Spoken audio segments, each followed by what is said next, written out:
Making ghee at home from heavy whipping cream is a simple but time-intensive process, taking about 2 hours from start to finish, with low heat being the most critical factor to achieve the best quality.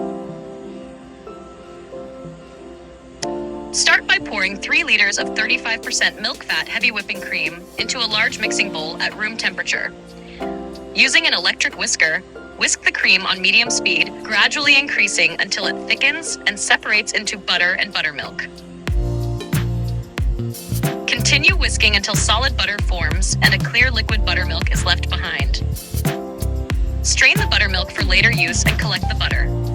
For better preservation, wash the butter by kneading it with cold water 2 to 3 times until the water runs clear, removing any residual buttermilk that could cause spoilage. Transfer the butter to a thick-bottomed pan and begin heating it on low flame, which is crucial to prevent burning and to develop clear, aromatic ghee.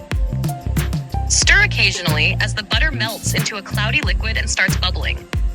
Over time, milk solids will separate and settle at the bottom. The golden yellow color and nutty fragrance indicate that the ghee is almost done.